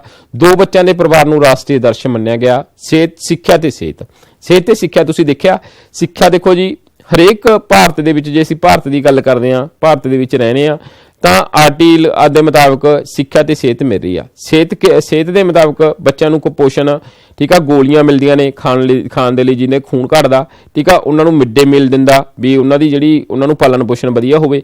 ਤੇ ਸਿੱਖਿਆ ਜਿਹੜੀ ਉਹ ਮੁਫਤ ਦੇ ਰਹੀ ਹੈ ਸਰਕਾਰ, ਠੀਕ ਆ। ਜਿਹੜੀ ਸਾਡੀ ਪਹਿਲਾਂ ਵਾਲੀ ਜਿਹੜੀ ਨੀਤੀ ਚੱਲ ਰਹੀ ਹੈ 2020 ਦੇ ਵਿੱਚ ਹੋਰ ਸਿੱਖਿਆ ਤੇ ਸਿਹਤ ਵੱਲ ਜਿਹੜਾ ਵੱਧ ਧਿਆਨ ਦਿੱਤਾ ਗਿਆ ਹੈਗਾ, ਠੀਕ ਆ। ਤਾਂ ਸਿੱਖਿਆ ਮਨੁੱਖ ਦੇ ਸੰਪੂਰਨ ਵਿਕਾਸ ਦੇ ਲਈ ਬਹੁਤ ਜ਼ਰੂਰੀ ਆ। ਆਜ਼ਾਦੀ ਦੇ ਸਮੇਂ ਵਿੱਚ ਕੇਵਲ 14% ਲੋਕ ਪੜ੍ਹੇ ਲਿਖੇ ਸੀ, ਪਰੰਤੂ ਜੇ ਅੱਜ ਅਸੀਂ ਗੱਲ ਕਰਦੇ ਹਾਂ, ਅੱਜ ਸਾਡੇ ਕੋਲੇ 60% ਤੋਂ ਲੋਕ ਨੇ ਜਿਹੜੇ ਵੱਧ ਪੜ੍ਹੇ ਲਿਖੇ ਨੇ। ਸਿੱਖਿਆ ਦਾ ਅਰਥ ਘੱਟ ਤੋਂ ਘੱਟ ਨਾ ਲਿਖਣਾ ਪੜ੍ਹਨਾ ਤੱਕ ਹੀ ਸੀਮਿਤ ਨਹੀਂ। ਸਾਲ 2000 ਵਿੱਚ ਲੋਕ ਗਿਣਤੀ ਦੇ ਅਨੁਸਾਰ ਪੜ੍ਹੇ ਲਿਖੇ ਲੋਕਾਂ ਦੀ ਮਾਤਰਾ 65.38 ਸੀ। ਦੇਖੋ ਜੀ, ਆਜ਼ਾਦੀ ਵੇਲੇ 14% ਸੀ, ਹੁਣ ਕਿੰਨੇ ਸੀ, 65 ਤੋਂ 66% ਦੇ ਵਿੱਚ ਚਲੇ ਗਏ। ਸਾਡੇ ਦੇਸ਼ ਦੇ ਸੰਵਿਧਾਨ ਵਿੱਚ ਨਿਰਦੇਸ਼ਕ ਸਿਧਾਂਤਾਂ ਦੇ ਅਨੁਸਾਰ 14 ਸਾਲਾਂ ਦੀ ਉਮਰ ਦੇ ਸਾਰੇ ਬੱਚਿਆਂ ਨੂੰ ਸਿੱਖਿਆ ਦੇਣੀ ਸਰਕਾਰ ਦਾ ਜ਼ਿੰਮੇਵਾਰ ਮੰਨਿਆ ਗਿਆ। ਹੁਣ ਦੇਖੋ ਜੀ, 14 ਸਾਲ ਦੇ ਬੱਚਿਆਂ ਤੱਕ ਦੀ ਜੇ ਸਰਕਾਰ ਦੀ ਜ਼ਿੰਮੇਵਾਰੀ ਹੈ ਤਾਂ ਉਹ ਬੇਖੂਬ ਜਿਹੜੀ ਆਪਣੀ ਡਿਊਟੀ ਨਿਭਾ ਰਹੀ ਆ। ਹਰੇਕ ਸਰਕਾਰੀ ਸਕੂਲ ਦੇ ਵਿੱਚ ਜਿਹੜਾ ਬੱਚੇ ਨੂੰ 14 ਸਾਲ ਤੱਕ ਦੇ ਨੂੰ ਸਿੱਖਿਆ ਜਿਹੜੀ ਮੁਫਤ ਦਿੱਤੀ ਜਾਂਦੀ ਆ। ਮੁਫਤ ਦੇ ਨਾਲ ਕਿਤਾਬਾਂ ਮੁਫਤ ਦਿੱਤੀਆਂ ਜਾਂਦੀਆਂ ਨੇ ਉਹਨਾਂ ਨੂੰ, ਹੋਰ ਸਹੂਲਤਾਂ ਨੇ ਜਿਹੜੀਆਂ ਵਰਦੀ, ਠੀਕ ਆ, ਹੋਰ ਸਹੂਲਤਾਂ ਨੇ ਜਿਹੜੀਆਂ ਸਿਹਤ ਪ੍ਰਤੀ ਵੀ, ਖਾਣਾ ਤੇ ਉਹਨਾਂ ਦੀਆਂ ਸਮੇਂ ਦੇ ਉੱਤੇ ਟੀਕੇ ਲਗਾਉਣੇ, ਠੀਕ ਆ, ਸਮੇਂ ਦੇ ਉੱਤੇ ਜਿਹੜੀਆਂ ਉਹਨਾਂ ਨੂੰ ਕੁਪੋਸ਼ਣ ਦੀਆਂ ਤੋਂ ਬਚਾਅ ਦੇ ਲਈ ਦਵਾਈਆਂ ਦੇਣੀਆਂ। ਤਾਂ ਇਹ ਵੀ ਸਰਕਾਰ ਇੱਕ ਵਧੀਆ ਤਰੀਕੇ ਦੇ ਨਾਲ ਨਿਭਾ ਰਹੀ ਆ। ਪਰ ਆਜ਼ਾਦੀ ਦੇ 50 ਸਾਲ ਪੂਰੇ ਹੋਣ ਤੋਂ ਬਾਅਦ ਵੀ ਇਹ ਇੱਕ ਦਿਨ ਦਾ ਸੁਪਨਾ ਬਣ ਕੇ ਰਹਿ ਗਿਆ, ਪਰੰਤੂ ਇਹਦੇ ਵਿੱਚ ਲੋਕ ਜਾਗਰੂਕ ਨਹੀਂ ਹੈਗੇ। ਤੇ ਜਦੋਂ ਸਰਕਾਰ ਦਾ, ਠੀਕ ਆ, ਹਰੇਕ ਸਮਾਜ ਦਾ ਪੂਰਾ ਜੀ ਲੱਗਿਆ ਹੋਇਆ, ਤਾਂ ਉਹਦੇ ਮੁਤਾਬਕ ਆ ਜਿਹੜੀ ਸਾਨੂੰ ਸਿਹਤ ਤੇ ਸਿੱਖਿਆ ਨਹੀਂ ਮਿਲ ਰਹੀ, ਕਿਉਂਕਿ ਅਸੀਂ ਲੋਕਾਂ ਨੂੰ ਬਥੇਰਾ ਅਪੀਲ ਕਰਦੇ ਹਾਂ ਵੀ ਜਿਹੜੀ ਸਿਹਤ ਤੇ ਸਿੱਖਿਆ ਬਹੁਤ ਜ਼ਰੂਰੀ ਆ, ਪਰੰਤੂ ਫਿਰ ਵੀ ਸਰਕਾਰ ਦੀਆਂ ਇੰਨੀਆਂ ਸਿੱਖਿਆ ਦੇਣ ਦੇ ਬਾਵਜੂਦ ਵੀ ਜਿਹੜੇ ਸਕੂਲ ਦੇ ਵਿੱਚ ਬੱਚੇ ਨੇ ਜਿਹੜੇ ਉਹ ਨਹੀਂ ਆਉਂਦੇ। ਉਹਦਾ ਆਉਣ ਦਾ ਕਾਰਨ ਕੀ ਆ, ਉਹਨਾਂ ਦੇ ਆਪਣੇ ਰੁਝੇਵੇਂ, ਆਪਣੇ ਕੰਮਾਂ ਦੇ ਉੱਤੇ ਜਿਹੜੇ ਬੱਚਿਆਂ ਨੂੰ ਬਾਲ ਮਜ਼ਦੂਰੀ ਕਰਾਉਣਾ ਵੀ ਇੱਕ ਕਾਰਨ ਆ। ਹੁਣ ਦੇਸ਼ ਦੇ ਵਿੱਚ 5 ਲੱਖ ਤੋਂ ਵੱਧ ਪ੍ਰਾਇਮਰੀ ਸਕੂਲ ਨੇ। ਲੜਕੀਆਂ ਦੀ ਸਿੱਖਿਆ ਦੇ ਵਿਸ਼ੇਸ਼ ਜ਼ੋਰ ਦੇਣ ਦੇ ਲਈ ਲੜਕੀਆਂ ਲਈ ਹੋਸਟਲ ਦਾ ਵੀ ਪ੍ਰਬੰਧ, ਕੁਝ ਸਕੂਲਾਂ ਦੇ ਵਿੱਚ ਜਿਹੜੇ ਲੜਕੀਆਂ ਨੂੰ ਸਿੱਖਿਆ ਦੇਣ ਦੇ ਲਈ ਹੋਸਟਲ ਬਣਾਏ ਗਏ ਨੇ, ਉਹ ਆਕਰਸ਼ਿਤ ਵੀ ਨੇ। ਅਜੇ ਵੀ ਦੇਸ਼ ਦੇ ਵਿੱਚ 100 ਬੱਚਿਆਂ ਵਿੱਚੋਂ ਕੇਵਲ 25 ਹੀ ਬੱਚੇ 8ਵੀਂ ਜਮਾਤ ਤੱਕ ਪਹੁੰਚਦੇ ਆ। ਜੇ ਅਸੀਂ ਆਪਣੇ ਉਹਦੀ ਗੱਲ ਕਰੀਏ ਤਾਂ 25% ਬੱਚੇ ਆ ਜਿਹੜੇ ਅਜੇ ਪੜ੍ਹ ਰਹੇ ਆ 8ਵੀਂ ਤੋਂ ਬਾਅਦ ਜਿਹੜੇ ਸਕੂਲ ਛੱਡ ਜਾਂਦੇ ਆ, 8ਵੀਂ ਤੱਕ ਪਹੁੰਚਦੇ ਮੰਨ ਲਓ ਜੇ ਆਪਾਂ ਨੇ ਪਹਿਲੀ ਦੇ ਵਿੱਚ 100 ਬੱਚਾ ਦਾਖਲ ਕਰਿਆ ਤਾਂ 8ਵੀਂ ਤੱਕ ਬੱਚੇ ਆਉਂਦੇ 25 ਰਹਿ ਜਾਂਦੇ ਆ। ਤਾਂ ਹੁਣ 75 ਬੱਚੇ ਨੇ ਜਿਹੜੇ ਉਹ ਕਿੱਥੇ ਚਲੇ ਗਏ ਆ, ਉਸ ਨੂੰ ਪਤਾ ਹੀ ਆ, ਉਹ ਕੀ ਰਹਿ ਗਏ, ਸਿੱਖਿਆ ਤੇ ਸਿਹਤ ਕਨੀਓ ਰੁਜ਼ਗਾਰ ਰਹਿ ਜਾਂਦੇ ਆ। ਤਾਂ ਉਹ ਬਾਲ ਮਜ਼ਦੂਰੀ ਕਰਦੇ ਆ, ਉਹ ਪੜ੍ਹਾਈ ਵੱਲ ਧਿਆਨ ਨਹੀਂ ਦਿੰਦੇ। ਤਾਂ ਇਸ ਕਰਕੇ ਜਿਹੜੇ ਉਹਨਾਂ ਦੇ ਮਾਤਾ ਪਿਤਾ ਨੂੰ ਸਾਨੂੰ ਆਪਣੇ ਆਪ ਨੂੰ ਜ਼ਰੂਰ ਦੇਣਾ ਚਾਹੀਦਾ, ਕਿਉਂਕਿ ਜਦੋਂ ਸਰਕਾਰ ਇੰਨੀ ਸਾਨੂੰ ਉਦਮ ਕਰ ਰਹੀ ਆ ਤਾਂ ਸਾਨੂੰ ਸਿੱਖਿਆ ਤੇ ਸਿਹਤ ਵੱਲ ਨਾਲ ਮਿਲ ਕੇ ਚੱਲਣਾ ਚਾਹੀਦਾ। ਦੇਸ਼ ਵਿੱਚ ਇਸ ਸਮੇਂ 1 ਲੱਖ ਲੋਕਾਂ ਦੇ ਪਿੱਛੇ ਇੱਕ ਹਸਪਤਾਲ ਅਤੇ 1400 ਲੋਕਾਂ ਦੇ ਪਿੱਛੇ ਇੱਕ ਬਿਸਤਰ ਮਿਲਦਾ ਹੈ। ਕੋਈ ਉਤਸ਼ਾਹਜਨਕ ਸਥਿਤੀ ਨਹੀਂ। ਪਿੰਡਾਂ ਤੇ ਸ਼ਹਿਰਾਂ ਦੇ ਵਿੱਚ ਝੁੰਗੀਆਂ ਝੌਂਪੜੀਆਂ ਵਿੱਚ ਸ਼ੁੱਧ ਪਾਣੀ ਦੀ ਘਾਟ ਕਾਰਨ ਅਨੇਕ ਲੋਕ ਪਾਣੀ ਜਲ ਦੀਆਂ ਬਿਮਾਰੀਆਂ ਤੋਂ ਪੀੜਤ ਦਿਖਾਈ ਦਿੰਦੇ ਨੇ। ਸ਼ੁੱਧ ਪਾਣੀ ਪੀਣ ਦਾ ਪ੍ਰਬੰਧ ਕਰਨਾ ਇੱਕ ਰਾਸ਼ਟਰੀ ਸਮੱਸਿਆ ਹੈ। ਸਰਕਾਰ ਰਾਜੀਵ ਗਾਂਧੀ ਰਾਸ਼ਟਰੀ ਪੀਣ ਵਾਲੇ ਪਾਣੀ ਦੀ ਯੋਜਨਾ ਦੇ ਅਧੀਨ ਇਸ ਸਮੱਸਿਆ ਨੂੰ ਖਤਮ ਕਰਨ ਦੀ ਕੋਸ਼ਿਸ਼ ਕਰ ਰਹੀ ਆ ਤੇ ਉਹਨਾਂ ਦੇ ਪ੍ਰੋਜੈਕਟ ਨੇ ਜਿਹੜੇ ਆਮ ਚੱਲ ਰਹੇ ਆ। ਦੇਸ਼ ਦੀ ਜਨਸੰਖਿਆ ਇੱਥੇ ਮਿਲਣ ਵਾਲੇ ਸਾਧਨਾਂ ਦੀ ਤੁਲਨਾ ਵਿੱਚ ਨਾ ਕੇਵਲ ਵੱਧ ਹੈ, ਬਲਕਿ ਬਹੁਤ ਤੇਜ਼ੀ ਨਾਲ ਵਾਧਾ ਹੋ ਰਿਹਾ ਹੈ। ਲੋਕ ਦੇਖੋ ਜੀ, ਇੰਨੀ ਜਨਸੰਖਿਆ ਮਿਲ ਰਹੀ ਆ, ਜਨਸੰਖਿਆ ਦੇ ਵਧਣ ਦੇ ਅਨੁਸਾਰ ਵੀ ਉਹਨਾਂ ਨੂੰ ਕੀ ਮਿਲ ਰਹੀਆਂ ਨੇ, ਸਿਹਤ ਸਹੂਲਤਾਂ ਮਿਲ ਰਹੀਆਂ ਨੇ। ਲੋਕਾਂ ਨੂੰ ਨਾ ਕੇਵਲ ਭੋਜਨ ਮੁਹੱਈਆ ਕਰਵਾਉਣਾ, ਸਗੋਂ ਲੋਕਾਂ ਦੇ ਜੀਵਨ ਪੱਧਰ ਨੂੰ ਉੱਚਾ ਚੁੱਕਣ ਦੀ ਵੀ ਜ਼ਰੂਰਤ ਹੈ, ਕਿਉਂਕਿ ਸਮੇਂ ਦੇ ਉੱਤੇ ਉਹ ਕੀ ਕਰਦੇ ਨੇ, ਉਹਨਾਂ ਦੇ ਘਰ ਬਾਥਰੂਮ ਹੋਰ ਵੀ ਪ੍ਰੋਜੈਕਟ ਮਿੱਥ ਕੇ ਉਹਨਾਂ ਦੇ ਜਿਹੜਾ ਜੀਵਨ ਪੱਧਰ ਨੂੰ ਉੱਚਾ ਚੁੱਕਦੇ ਆ। ਇਸ ਦੇ ਲਈ ਸਿਹਤ, ਸਿੱਖਿਆ, ਸਮਾਜਿਕ ਸੇਵਾਵਾਂ, ਸਮਾਜਿਕ ਸੁਰੱਖਿਆ, ਤਕਨੀਕੀ ਗਿਆਨ ਆਦਿ ਦੇ ਮੁੱਦਿਆਂ ਤੇ ਵੀ ਜ਼ੋਰ ਦੇਣਾ ਹੈ। ਤਾਂ ਅਸੀਂ ਵਿਦਿਆਰਥੀਆਂ ਨੂੰ ਇੱਕ ਕਿਰਿਆ ਦਿੱਤੀ ਹੋਈ ਆ, ਤਾਂ ਤੁਸੀਂ ਕੀ ਕਰਨੀ ਆ, ਸਾਰੀ ਕਲਾਸ ਨੇ ਬੱਚਿਓ ਚਾਰ ਗਰੁੱਪਾਂ ਦੇ ਵਿੱਚ ਵੰਡਿਓ ਆਪਣੇ ਆਪ ਨੂੰ। ਤਾਂ ਤੁਸੀਂ ਆਪਣੇ ਗਲੀ ਮੁਹੱਲੇ ਦੇ ਵਿੱਚੋਂ ਔਰਤਾਂ ਤੇ ਮਰਦਾਂ ਦੀ ਗਿਣਤੀ ਇਕੱਠੀ ਕਰਨੀ ਆ। ਇੱਕ ਦਿਨ ਦਾ ਤੁਸੀਂ ਲਗਾਓ ਇਹ ਟਾਈਮ, ਭਾਵੇਂ ਐਤਵਾਰ ਕੱਢੋ, ਠੀਕ ਆ। ਬਾਅਦ ਦੇ ਵਿੱਚ ਉਹ ਚਾਰੇ ਗਰੁੱਪ ਤੁਸੀਂ ਕੀ ਕਰੋ, ਆਪਸ ਦੇ ਵਿੱਚ ਸਾਂਝੀ ਕਰੋ, ਤਾਂ ਤੁਹਾਨੂੰ ਆਪ ਨੂੰ ਪਤਾ ਲੱਗ ਜੂ ਵੀ ਅਸੀਂ ਕਿੱਦਾਂ ਮਰਦਸ਼ੁਮਾਰੀ ਕੀਤੀ ਆ, ਕਿ ਕਿੱਦਾਂ ਤੁਸੀਂ ਕੀ ਕੰਮ ਇਹ ਕੀਤੇ ਨੇ। ਭਾਰਤ ਵਿੱਚ ਮਰਦਸ਼ੁਮਾਰੀ ਕਿੰਨੇ ਸਮੇਂ ਬਾਅਦ ਹੁੰਦੀ ਹੈ? ਕਿੰਨੇ ਸਮੇਂ ਬਾਅਦ ਹੁੰਦੀ ਹੈ ਪਿਆਰੇ ਬੱਚਿਓ? 10 ਸਾਲ ਬਾਅਦ। ਕਿਉਂਕਿ ਹੁਣ ਪਿਛਲੀ ਵਾਰ ਜੇ ਮੈਂ ਜਿੰਨੇ ਜਨਸੰਖਿਆ ਦੇ ਵਿੱਚ ਅੰਕੜੇ ਦੱਸੇ ਆ, ਉਹ 2011 ਦੀ ਮਰਦਸ਼ੁਮਾਰੀ ਦੇ ਮੁਤਾਬਕ ਦੱਸਿਆ। ਭਾਰਤ ਵਿੱਚ ਮਰਦਸ਼ੁਮਾਰੀ ਹੁਣ ਕਦੋਂ ਹੋਈ ਸੀ? 2011 ਦੇ ਵਿੱਚ ਹੋਈ ਸੀ। ਮਰਦਸ਼ੁਮਾਰੀ ਰਾਹੀਂ ਕਿਹੜੇ ਖੇਤਰਾਂ ਵਿੱਚ ਅੰਕੜੇ ਇਕੱਠੇ ਕੀਤੇ ਜਾਂਦੇ ਆ? ਮਰਦਸ਼ੁਮਾਰੀ ਦੇ ਵਿੱਚ ਜੇ ਅਸੀਂ ਗੱਲ ਕਰੀਏ, ਪਹਿਲਾਂ ਤਾਂ ਲਿੰਗ, ਫਿਰ ਕਿਹਦੇ ਲਿੰਗ ਦੇ ਵਿੱਚ ਔਰਤ ਤੇ ਮਰਦ ਤੇ ਜੈਂਡਰ, ਠੀਕ ਹੈ ਜੀ।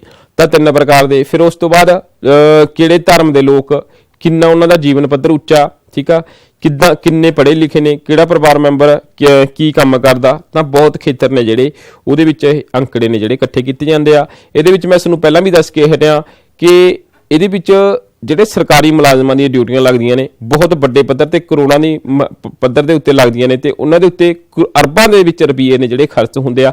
ਫਿਰ ਜਾ ਕੇ ਜਿਹੜੀ ਸਾਡੇ ਕੋਲੇ ਇੱਕ ਅੰਕੜਾ ਜਿਹੜਾ ਸਾਡੇ ਕੋਲੇ ਮਰਦਸ਼ੁਮਾਰੀ ਦਾ ਇਕੱਠਾ ਹੁੰਦਾ, ਜਿਹਦੇ ਅਨੁਸਾਰ ਹੀ ਅਸੀਂ ਗੱਲ ਕਰ ਸਕਦੇ ਹਾਂ ਦੇਸ਼ ਦੇ ਵਿੱਚ ਸਾਡੇ ਕੋਲੇ ਆਹ ਕਮੀਆਂ ਨੇ। ਸਾਡੀ ਜਿਹੜੀ ਆਬਾਦੀ ਆ, ਇਸ ਪ੍ਰਤੀ ਸਾਡੀ ਆਏ ਜਿਹੜੀ ਉਹ ਕੀ ਹੋ ਰਹੀ ਆ, ਚੱਲ ਰਹੀ ਆ। ਤਾਂ ਇਹ ਚੀਜ਼ਾਂ ਨੇ ਜਿਹੜੀਆਂ ਮਰਦਸ਼ੁਮਾਰੀ ਦੇ ਉੱਤੇ ਹੀ ਡਿਪੈਂਡ ਕਰਦੀਆਂ ਨੇ। ਜੇ ਅਸੀਂ ਭਾਰਤ ਦੀ ਗੱਲ ਕਰਦੇ ਹਾਂ, ਜੇ ਭਾਰਤ ਦੇ ਵਿੱਚ ਆਬਾਦੀ ਇਸ ਤਰ੍ਹਾਂ ਵੱਧਦੀ ਗਈ ਤਾਂ ਸਾਡੇ ਜੀਵਨ ਤੇ ਕੀ ਅਸਰ ਪਵੇਗਾ? ਤਾਂ ਜੇ ਅਸੀਂ ਸੋਚ ਕੇ ਦੇਖੋ, ਇਹ ਓਪਨ ਐਂਡਡ ਕੁਐਸਚਨ ਆ। ਓਪਨ ਐਂਡਡ ਦਾ ਮਤਲਬ ਹੁੰਦਾ ਵੀ ਤੁਸੀਂ ਸੋਚੋ, ਜੇਕਰ ਮੰਨ ਲਓ ਇੱਕ ਅੱਜ ਪਹਿਲਾਂ ਜਿਹੜੀ ਸੀ ਆਜ਼ਾਦੀ ਤੋਂ ਪਹਿਲਾਂ 1901 ਦੇ ਵਿੱਚ ਸੀ ਜਿਹੜੀ 10 ਕਰੋੜ ਆਬਾਦੀ ਸੀ, ਅੱਜ ਸਾਡੇ ਕੋਲੇ 150 ਕਰੋੜ ਆਬਾਦੀ ਹੈ ਜਿਹੜੀ ਉਹ ਪਹੁੰਚ ਚੁੱਕੀ ਆ। ਤਾਂ ਇਸ ਤਰ੍ਹਾਂ ਜਿਹੜੀ ਸਾਡੇ ਕੋਲੇ ਆਬਾਦੀ ਹੈ, ਜੇ ਇਸ ਤਰ੍ਹਾਂ ਵੱਧਦੀ ਗਈ ਤਾਂ ਇੰਨਾ ਵੱਡਾ ਵਿਸਫੋਟ ਹੋਣਾ, ਕੀ ਹੋਣਾ? ਫਿਰ ਸਾਡੇ ਕੋਲੇ ਕੋਈ ਵੀ ਸਾਨੂੰ ਸਾਧਨ ਨਹੀਂ ਮਿਲਣੇ, ਤੇ ਨਾ ਹੀ ਸਾਨੂੰ ਕੀ ਮਿਲਣੇ ਆ, ਨਾ ਸਾਨੂੰ ਰੁਜ਼ਗਾਰ ਮਿਲਣਾ, ਨਾ ਹੀ ਸਾਨੂੰ ਖਾਣ ਪੀਣ ਦੇ ਸਾਧਨ ਮਿਲਣੇ ਆ। ਤਾਂ ਜਿਸ ਤਰ੍ਹਾਂ ਪਹਿਲਾਂ ਕੀ ਹੋਇਆ ਸੀ, ਇੱਕ ਵਾਰ ਵੀ ਧਰਤੀ ਦੇ ਉੱਤੇ ਮਗਰਮੱਛ ਹੀ ਪੈਦਾ ਹੋਈ ਗਏ, ਤਾਂ ਇੱਕ ਵਾਰ ਧਰਤੀ ਨੇ ਆਪਣਾ ਸੰਤੁਲਨ ਵਾਸਤੇ ਕੀ ਕੀਤਾ, ਉਹਨਾਂ ਨੂੰ ਸਾਰੇ ਇੱਕੋ ਦਮ ਕੀ ਹੋਏ, ਵਿਸਫੋਟ ਹੋਇਆ ਤੇ ਸਾਰੇ ਦੀ ਸਾਰੇ ਹੋਏ। ਤਾਂ ਇਸ ਤਰ੍ਹਾਂ ਜਿਹੜੀ ਆਬਾਦੀ ਹੈ ਜਿਹੜੀ ਉਹ ਵੀ ਸਾਡੀ ਥੱਲੇ ਜਾਣੀ ਆ। ਜਨਸੰਖਿਆ ਦੀ ਬਣਤਰ ਦੇ ਵੱਖ-ਵੱਖ ਤੱਤਾਂ ਦਾ ਦੇਸ਼ ਦੇ ਡੈਸ਼ ਨਾਲ ਗੂੜਾ ਸੰਬੰਧ ਹੈ। ਅਸੀਂ ਉੱਤਰ ਸੋਚੋ, ਫਿਰ ਮੈਂ ਉੱਤਰ ਵੀ ਦਊਂਗਾ ਨਾਲ। ਅਮੀਰ ਦੇਸ਼ਾਂ ਵਿੱਚ ਬਾਲ ਉਮਰ ਵਰਗ 0-14 ਸਾਲ ਕੁੱਲ ਜਨਸੰਖਿਆ ਕੇਵਲ ਡੈਸ਼ ਹੈ। ਗਰੀਬ ਦੇਸ਼ਾਂ ਵਿੱਚ ਬਾਲ ਉਮਰ ਵਰਗ 0-14 ਸਾਲ ਕੁੱਲ ਜਨਸੰਖਿਆ ਕੇਵਲ ਡੈਸ਼ ਹੈ। ਕਿਉਂਕਿ ਆਪਣੇ ਸਾਰੇ ਅੰਕੜੇ ਮੈਂ ਬੋਲ ਕੇ ਦੱਸਿਆ, ਤੇ ਕਿਹੜੇ ਬੱਚਿਆਂ ਨੂੰ ਕਿੰਨੇ ਆ ਰਿਹਾ ਤੁਸੀਂ ਆਪ ਅਟੈਂਪਟ ਕਰਕੇ ਦੇਖੋ। 15 ਤੋਂ 64 ਸਾਲ ਦਾ ਉਮਰ ਵਰਗ ਸਾਲ ਵਿੱਚ ਡੈਸ਼ ਵਰਗ ਦਾ ਮੰਨਿਆ ਜਾਂਦਾ ਹੈ। ਲਿੰਗ ਅਨੁਪਾਤ ਭਾਰਤ ਵਿੱਚ ਮਤਲਬ 1000 ਦੀ ਡੈਸ਼ ਦੀ ਕਿੰਨੀ ਸੰਖਿਆ ਤੋਂ ਲਿਆ ਜਾਂਦਾ ਹੈ। ਭਾਰਤ ਵਿੱਚ 2001 ਦੀ ਮਰਦਸ਼ੁਮਾਰੀ ਅਨੁਸਾਰ ਲਿੰਗ ਡੈਸ਼ ਇਸਤਰੀਆਂ ਪ੍ਰਤੀ ਡੈਸ਼ ਆਦਮੀ ਹੈ। ਕੇਰਲ ਵਿੱਚ ਲਿੰਗ ਅਨੁਪਾਤ ਡੈਸ਼ ਤੋਂ ਵੱਧ ਡੈਸ਼ ਹੈ। ਭਾਰਤ ਵਿੱਚ ਆਰਥਿਕ ਆਧਾਰ ਤੇ ਜਨਸੰਖਿਆ 2 ਭਾਗ ਕਰਮ ਡੈਸ਼ ਵਿੱਚ ਵੰਡਿਆ ਗਿਆ ਹੈ, ਠੀਕ ਹੈ ਜੀ। ਤਾਂ ਇਸ ਤਰ੍ਹਾਂ ਇਹ 12 ਕੁਐਸਚਨ ਨੇ। ਜਨਸੰਖਿਆ ਦੀ ਕੁਦਰਤੀ ਦਰ ਡੈਸ਼ ਤੇ ਨਿਰਭਰ ਕਰਦੀ ਹੈ। ਤਾਂ ਪਿਆਰੇ ਬੱਚੋ, ਕਿਹਨੂੰ ਕਿੰਨੇ ਆਂਦੇ ਦਾ ਦੇਖੋ, ਤਾਂ ਮੈਂ ਉੱਤਰ ਬੋਲ ਰਿਹਾ। ਜਨਸੰਖਿਆ ਦੀ ਬਣਤਰ ਦੇ ਵੱਖ-ਵੱਖ ਤੱਤਾਂ ਦਾ ਦੇਸ਼ ਦੇ ਆਰਥਿਕ ਵਿਕਾਸ ਨਾਲ ਗੂੜਾ ਸੰਬੰਧ ਹੈ। ਕਿਹਦੇ ਨਾਲ ਸੰਬੰਧ ਆ? ਆਰਥਿਕ ਵਿਕਾਸ ਨਾਲ। 0 ਤੋਂ 14 ਉਮਰ ਵਰਗ ਦੇ 20.5% ਨੇ, ਕਿਉਂਕਿ ਮੈਂ ਸਾਰਨੀ ਦਿਖਾਈ ਸੀ। ਬਾਲ ਉਮਰ ਵਰਗ ਦੇ ਸਾਡੇ ਕੋਲੇ 35.7% ਨੇ। 15 ਤੋਂ 64 ਨੂੰ ਅਸੀਂ ਕੀ ਬੋਲਦੇ ਆ? ਕਾਮਿਆਂ ਦਾ ਵਰਗ। ਇੱਕ ਬੋਲੇ ਸੀ ਅਕਾਮੇ, ਇੱਕ ਬੋਲੇ ਸੀ ਅਕਾਮੇ। ਠੀਕ ਹੈ ਜੀ। ਲਿੰਗ ਅਨੁਪਾਤ ਕੀ ਕਹਿੰਦੇ ਆ? ਆਦਮੀ ਤੇ ਜਿਹੜਾ ਔਰਤ ਦੇ ਪਿੱਛੇ ਕਿੰਨੀਆਂ ਹੁੰਦੀਆਂ ਨੇ। ਤਾਂ 2011 ਦੀ ਮਰਦਸ਼ੁਮਾਰੀ ਮੁਤਾਬਕ ਕਿੰਨੇ ਸੀਗੇ? 2011 ਦੀ ਮਰਦਸ਼ੁਮਾਰੀ ਅਨੁਸਾਰ 940। ਤੇ ਇਹ ਕੁਐਸਚਨ ਆ ਜਿਹੜਾ 2001 ਦੀ ਮਰਦਸ਼ੁਮਾਰੀ ਅਨੁਸਾਰ ਕਿੰਨਾ? 933। ਤਾਂ ਕੇਰਲ ਦੇ ਵਿੱਚ ਜਿਹੜਾ ਲਿੰਗ ਅਨੁਪਾਤ ਸਭ ਤੋਂ ਵੱਧ ਆ 1058। ਤੇ ਜਿਹੜਾ ਆਰਥਿਕ ਆਧਾਰ ਤੇ ਜਨਸੰਖਿਆ ਨੂੰ ਦੋ ਭਾਗਾਂ 'ਚ ਵੰਡਿਆ ਗਿਆ ਸੀ, ਕਾਮੇ ਤੇ ਅਕਾਮੇ। ਜਿਹੜੇ ਕੰਮ ਕਰਨ ਵਾਲੇ ਨੇ ਤੇ ਇੱਕ ਜਿਹੜੇ ਕੰਮ ਕਰਨ ਵਾਲੇ ਨਹੀਂ ਹੈਗੇ। ਠੀਕ ਆ, ਉਹ ਜਿਹੜੇ 0 ਤੋਂ 14 ਸਾਲ ਤੇ 65 ਤੋਂ ਪਲੱਸ ਵਾਲੇ। ਭਾਰਤ ਵਿੱਚ ਕੁੱਲ ਕਾਮਿਆਂ ਦੀ ਮਾਤਰਾ ਕਿੰਨੀ ਹੈ? 37.50। ਤੇ ਭਾਰਤ ਦੇ ਵਿੱਚ ਪਿੰਡ ਕਿੰਨੇ ਨੇ? ਇਹ ਬਹੁਤ ਵਧੀਆ ਕੁਐਸਚਨ ਆ, ਜੀਕੇ ਦਾ ਕੁਐਸਚਨ ਆ। 5,50,000 ਪਿੰਡ ਨੇ ਸਾਡੇ ਕੋਲੇ। ਹਿੰਦੀ ਨੂੰ ਰਾਸ਼ਟਰੀ ਭਾਸ਼ਾ ਦਾ ਦਰਜਾ ਮਿਲਿਆ ਹੋਇਆ ਹੈ। ਜਨਸੰਖਿਆ ਦੀ ਕੁਦਰਤੀ ਵਾਧਾ ਦਰ ਜਨਮ ਤੇ ਮੌਤ ਦਰ ਦੇ ਅੰਤਰ ਤੇ ਨਿਰਭਰ ਕਰਦੀ ਹੈ। ਠੀਕ ਹੈ ਜੀ। ਇੱਕ ਅਸੀਂ ਹੁਣ ਸਹੀ ਗਲਤ ਕਰਾਂਗੇ। ਜਨਸੰਖਿਆ ਦੀ ਬਣਤਰ ਦੇ ਵੱਖ-ਵੱਖ ਤੱਤਾਂ ਦਾ ਦੇਸ਼ ਦੇ ਵਿਕਾਸ ਨਾਲ ਗੂੜਾ ਸੰਬੰਧ ਹੈ। ਅਮੀਰ ਦੇਸ਼ਾਂ ਦੀ ਬਾਲ ਉਮਰ ਵਰਗ 0 ਤੋਂ 30.5% ਹੈ। ਗਰੀਬ ਦੇਸ਼ ਬਾਲ ਮਜ਼ਦੂਰੀ ਉਮਰ ਵਰਗ 35.7। 15 ਤੋਂ 64 ਸਾਲ ਦੇ ਉਮਰ ਵਰਗ ਦੇ ਲਈ ਅਕਾਮਿਆਂ ਦੀ ਗਿਣਤੀ ਮੰਨਿਆ ਜਾਂਦਾ ਹੈ। ਲਿੰਗ ਅਨੁਪਾਤ ਦਾ ਭਾਰਤ ਵਿੱਚ 1500 ਆਦਮੀਆਂ ਪਿੱਛੇ ਔਰਤਾਂ ਦੀ ਕਿੰਨੀ ਸੰਖਿਆ ਹੈ ਤੋਂ ਲਿਆ ਜਾਂਦਾ ਹੈ। ਤਾਂ ਇਹ ਤੁਹਾਡੇ ਕੋਲੇ ਕੁਐਸਚਨ ਨੇ, ਮੈਂ ਨਾਲ ਦੀ ਨਾਲ ਆਨਸਰ ਵੀ ਕਰਵਾ ਰਿਹਾ ਨਾਲ। ਜਨਸੰਖਿਆ ਦੀ ਬਣਤਰ ਦੇ ਵੱਖ-ਵੱਖ ਤੱਤਾਂ ਦਾ ਦੇਸ਼ ਦੀ ਸਮਾਜਿਕ ਵਿਕਾਸ ਨਾਲ ਗੂੜਾ ਸੰਬੰਧ ਹੈ। ਗਲਤ ਹੋ ਗਿਆ ਜੀ ਇਹ। ਅਮੀਰ ਦੇਸ਼ ਦੇ ਬਾਲ ਮਜ਼ਦੂਰ 0 ਤੋਂ 14, ਇਹ 37.5 ਸੀ ਆਪਣੇ ਕੋਲੇ। ਗਰੀਬ ਦੇਸ਼ ਨੇ ਜਿਹੜੇ 0.14 ਤੋਂ 35.7 ਸਹੀ ਹੈ ਇਹ। 15 ਤੋਂ 64 ਸਾਲ ਦੀ ਉਮਰ ਵਰਗ ਦਾ ਅਸਲੀ ਕਾਮਿਆਂ ਦਾ ਵਰਗ ਮੰਨਿਆ ਗਿਆ ਹੈ। ਇਹ ਗਲਤ ਆ, ਕਿਉਂਕਿ 15 ਤੋਂ 64 ਦੇ ਸਾਲ ਦੇ ਨੂੰ ਕੀ ਮੰਨਦੇ ਨੇ? ਉਹ ਕਾਮੇ ਮੰਨਦੇ ਆ, ਕੰਮ ਕਰਨ ਵਾਲੇ। ਲਿੰਗ ਅਨੁਪਾਤ ਭਾਰਤ ਦੇ ਵਿੱਚ 1500 ਪਿੱਛੇ ਨਹੀਂ ਹੁੰਦਾ, ਉਹ ਕਿੰਨੇ ਹੁੰਦਾ? 1000 ਦੇ ਪਿੱਛੇ ਹੁੰਦਾ। ਭਾਰਤ ਵਿੱਚ 2001 ਦੀ ਮਰਦਸ਼ੁਮਾਰੀ ਸੀ ਜਿਹੜੀ, ਉਹ 933 ਸੀ, 936 ਨਹੀਂ ਹੈਗੀ ਸੀ। ਕੇਰਲ ਦੇ ਵਿੱਚ 1058 ਸੀ, ਸਹੀ ਆ। ਭਾਰਤ ਵਿੱਚ ਆਰਥਿਕ ਆਧਾਰ ਤੇ ਜਨਸੰਖਿਆ ਨੂੰ ਦੋ ਭਾਗਾਂ ਦੇ ਵਿੱਚ ਕਾਮੇ ਤੇ ਅਕਾਮੇ ਦੇ ਵਿੱਚ, ਸਹੀ ਆ। ਭਾਰਤ ਵਿੱਚ ਕਾਮਿਆਂ ਦੀ ਗਿਣਤੀ ਜਿਹੜੀ 47.50% ਆ, ਗਲਤ ਆ। ਕਰੀਬ 3.5 ਲੱਖ ਪਿੰਡ ਨੇ, 5.5 ਲੱਖ ਪਿੰਡ ਨੇ। ਹਿੰਦੀ ਰਾਜ ਨੂੰ ਰਾਸ਼ਟਰੀ ਭਾਸ਼ਾ ਮਿਲਿਆ। ਜਨਸੰਖਿਆ ਕੁਦਰਤੀ ਵਾਧਾ ਦਰ ਮੌਤ ਦਰ ਦੇ ਅੰਤਰ ਤੇ ਨਿਰਭਰ ਕਰਦੀ ਹੈ। ਤਾਂ ਬਹੁਤ ਹੀ ਪਿਆਰੇ ਬੱਚਿਓ, ਸਾਰਿਆਂ ਦਾ ਬਹੁਤ ਧੰਨਵਾਦ। ਤੇ ਜਿਹੜਾ ਤੁਸੀਂ ਜਨਸੰਖਿਆ ਨਾਲ ਰਿਲੇਟਡ ਲੈਸਨ ਸੁਣਿਆ ਤੇ ਮੈਨੂੰ ਉਮੀਦ ਆ ਕਿ ਬਹੁਤ ਪਸੰਦ ਆਇਆ ਹੋਊਗਾ। ਸਾਰਿਆਂ ਦਾ ਬਹੁਤ ਬਹੁਤ ਧੰਨਵਾਦ ਜੀ।